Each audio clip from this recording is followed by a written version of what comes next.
Maranatha, the Lord comes.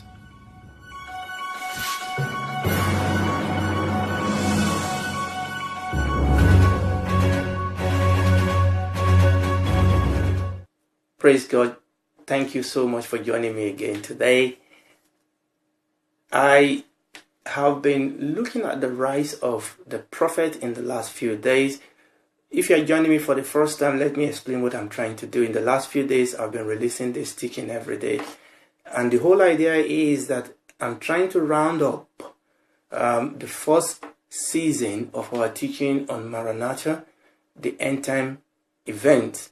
And I did mention that when we started this series, I had thought that we were going to go straight into the events and start talking about Antichrist and Great Tribulation and things like that. But it became clear to me that the Lord will want us to do and lay some foundation. And what I'm doing in the last few days is to try and round up on that, after which we're going to have a break of a few weeks. I don't know how many weeks that is going to be yet. And then we'll come back. And when we come back, that by the grace of God, we'll then start the new Maranatha series, in which I'm believing God that we'll be able to start dealing specifically with issues concerning the end time and how that applies to us.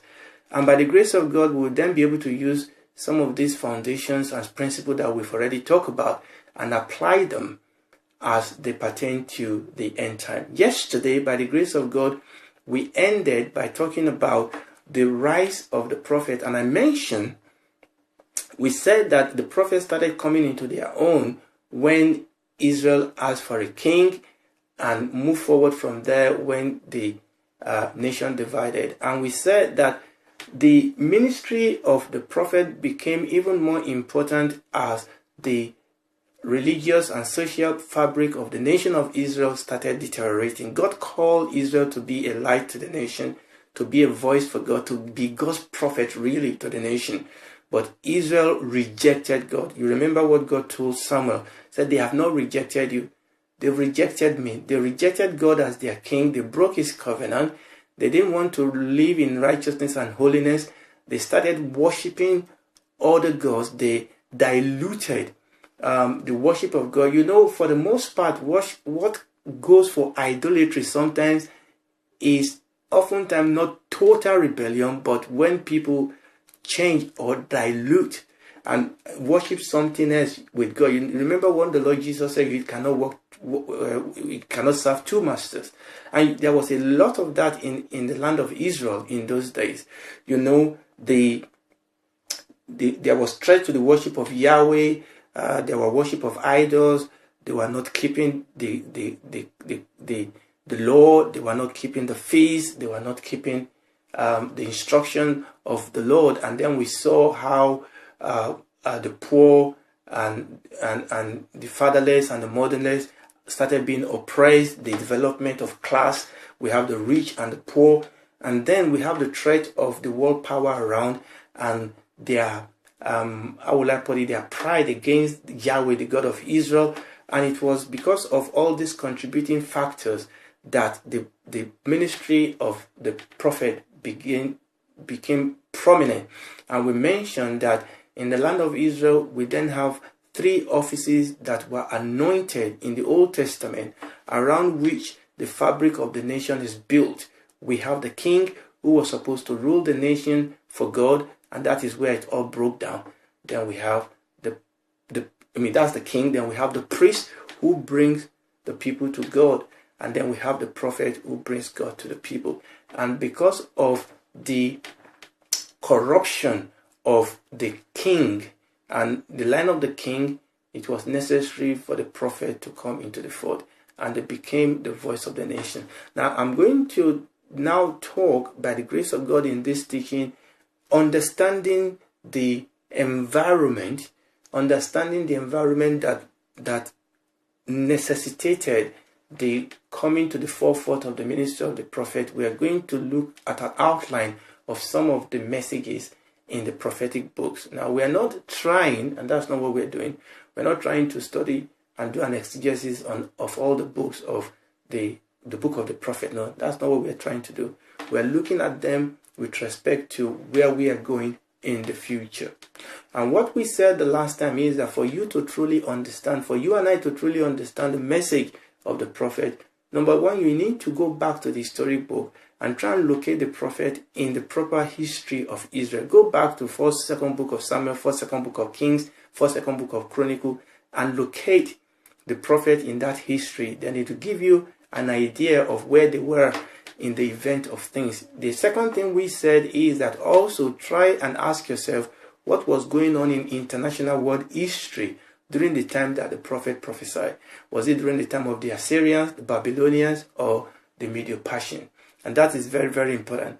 Also, we said particularly concerning prophet that prophesied to Judah, that's the southern kingdom, you need to ask yourself, did they prophesy before Judah went into exile, or during the time Judah was in exile, or after Judah came back from exile? So what I'm going to do first today, before I look at just a brief look at the content of the prophetic message, I'm going to look at the 16th prophetic book in the scripture and try to locate for you when they prophesied, so that can give you a foundation that you and I can build upon. But before we do that, let me remind us what we said. We did say that in the Hebrew scripture, they talk about the former prophet and the latter prophet. The former prophet were prophets that we didn't have their books. They were prophets that we came across in the historical record of Israel. People like Elijah, people like Elisha, people like Nathan. These were huge prophets. But what we said is that for the most part, they were much more involved in the domestic issues and happening of Israel. The Bible did not preserve for us their prophecy because oftentimes a lot of their prophecy are domestic and local. The prophecy that were preserved for us in the Bible have implication to the end time, and that's the one that the Bible have preserved for us. So understand that we are now dealing with the latter prophet. We are dealing with prophets that wrote books for us that are preserved for us in the Holy Scripture. That is what we are dealing with now.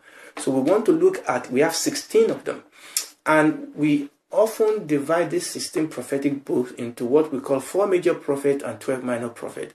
And I think I've mentioned this before. Understand that the reason why we divide them into major and minor is really all because of the volume of their book rather than because of their importance. So it's not because some prophets are not as important. No, we're not talking about importance here.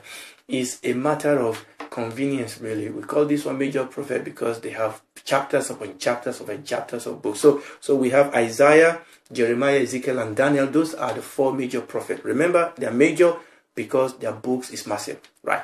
And we then have the 12 that we call minor prophet. We call them minor prophet because most of them are just 1, 2, 3, and I think the biggest of them was 6 chapters.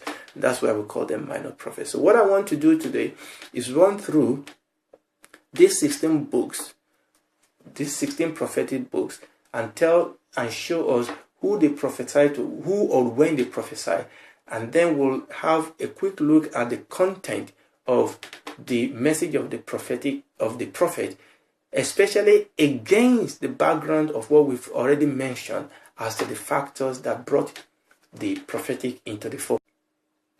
So there are 16 prophetic books in the scripture. So the first thing you need to understand is that the majority, the far majority of these prophets prophesied to Judah, that is to the southern kingdom. So 11 out of these 16 prophets actually prophesied to the southern kingdom, to Judah. So we're going to put those 11 at the side first. We're going to come back to them. But let's talk about there are 5 prophets that actually did not prophesy to the southern kingdom. 2 of these 5 prophesied to the northern kingdom. You remember Israel, the 10 tribes that formed the northern kingdom. They were dispersed. They were dispersed by the Assyrians. They were gone, never to return. But before that happened, we have 2 prophets that prophesied to them, warning them, telling them about what is going to happen, warning them, trying to return and restore them back to the true worship of Messiah. So these 2 prophets that prophesied to the northern kingdom were Prophet Amos and Prophet Hosea. So Hosea and Amos prophesied to the northern kingdom, right? Now, Prophet Jonah and Nahum,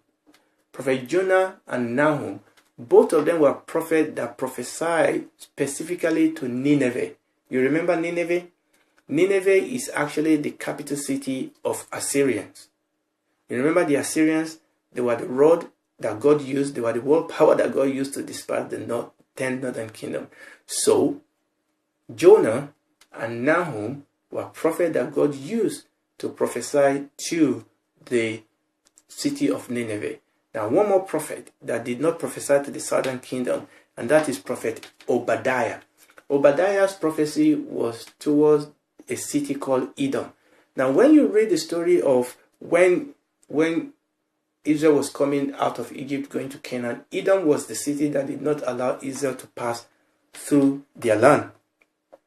And Obadiah was the prophet that God used to prophesy to that city, to that land. So these are the 5 prophets, and you will notice that all the 5 of them were from what we call the minor prophet. Okay, these are the 5 prophets that did not prophesy to Judah. All the rest of the prophet prophesied to Judah, the 2 tribes of the northern kingdom. Remember what I said, that even though we said there are 2 tribes of the northern kingdom, really this is the 2 tribes that contain all the righteous people from all the 12 tribes of Israel. But let's keep it simple. So the rest of the 11 prophets prophesied to Judah, the southern kingdom. So the rest of the prophet prophesied to the southern kingdom. So we have 11 prophets that prophesied to the southern kingdom, to Judah. Now, out of these 11, remember what we said, then we need to ask ourselves, which one of these 11 prophesied before the exile, during the exile, and after the exile? Now, this is very important because that will bring their prophetic utterance and messages into context. Now, out of these 11, 6 prophesied to Judah, the southern kingdom, before they went into exile. 2 prophesied to them while they were in exile. So while Israel was in exile, they had prophets. And 3 prophesied to them when they returned back from exile. So 6 before they went on exile, trying to prevent them from going into exile. 2 prophesied to them while they were in exile, encouraging them while they were in exile and looking forward. And 3 prophesied to them after they came out of exile. So let's start with the prophet that prophesied while Israel was in exile. So we have 2 major prophets. So we have Ezekiel and we have Daniel. Both of them prophesied during exile. You remember that the whole story that we read in the book of Daniel was during the time that Daniel was in exile. So that's quite a benchmark for us to know that Daniel prophesied while they were in exile. So Ezekiel also prophesied while they were in exile. So you need to understand that. So Ezekiel and Daniel prophesied while Israel, or Judah, I should say, while Judah was in exile. Now, Haggai, Zechariah, and Malachi. I'll go over that again. Haggai, Zechariah, and Malachi, they prophesied while the people, after the people have come out of exile. So Malachi, Zechariah, and Haggai, they were prophets that God sent to Judah after they came out of exile. So the rest, the other 6, prophesied to them before they went into exile. Remember what I said, these prophets, they were not always each other's contemporary. There were some of them that prophesied around about the same time. So it is good sometimes for us to go back to the scripture and ask yourself, who prophesied when? So 6 of them prophesied before Judah went into exile. That is Isaiah, Jeremiah, Joel, Micah, Habakkuk, and Zephaniah. So those 6, I will go through that again. Isaiah, Jeremiah, 2 major prophet prophesied before they went into exile. So Isaiah, Jeremiah, then Joel, then Micah, then Habakkuk, and Zephaniah. All these 6 prophesied before they went into exile. Now, when we understand that, you will begin to understand what their message will have been.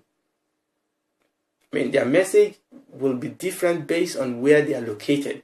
So, very briefly, I'm just going to talk about the major features of the prophetic books, and you will understand that there will be various emphases by the prophet depending on when they prophesy.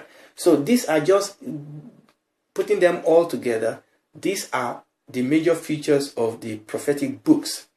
Number one is that often then they confront the king. A lot of these evil kings, a lot of these king that takes away the nation from serving God. So oftentimes they confront the king. Oftentimes they confront inequalities in the nation. Oftentimes they serve as an oracle of God to talk about, how God is displayed, the will of God, the purpose of God. Also, very, very importantly, they talk about judgment. Okay? You will understand that when they prophesy, they say, look, this is what you are doing wrong, and judgment is coming. God is going to use this to judge you. So they talk about judgment. They also talk about obedience and repentance. They talk about obedience and repentance. I'm talking here about the major features of the prophetic books, the major features of the prophetic messages. And you will understand, you'll be able to put that, and you will understand how that becomes an important, emphasis depending on where the prophet is in timeline events. Okay, so they confront kings, they oppose inequalities, they serve as voice of God in the middle of a perverse and crooked generation. They talk about judgment, they call people to obedience and repentance, and also they talk about deliverance. Okay, they talk about mercy, they talk about deliverance. And very, very importantly, they started talking about a coming Messiah. They talk about Israel being delivered, being restored into their land. They talk about a prophet. They talk about a Messiah that was going to come, that God was going to use to restore the nation, to restore the land, to restore the glory back to Israel. We mentioned that. Unfortunately, when the Messiah did come, Israel did not know their Messiah. And we've talked about the reason why Israel didn't understand the Messiah. I'm not going to go into that, but this in summary was the major features of the book of the prophet. They talk about inequality, they confront sin, they confront the king, they serve as an oracle, the voice of conscience, the soul of the nation. They were light in the middle of darkness. They talk about judgment, obedience, repentance, assurance of deliverance. They talk about justice and mercy. They talk about all those things. And also, they started talking about the Messiah that was going to come. Now, I'm going to end there today, and I'm hoping that you'll be able to join me tomorrow, because something began to happen. You remember, I said one of the things they do here is they confront the king. But with the rise of the prophet also came the rise of the false prophet. So tomorrow, by the grace of God, we are going to be looking at the rise of the false prophet. Thank you for joining me today. God bless you, and we'll see you tomorrow. Bye.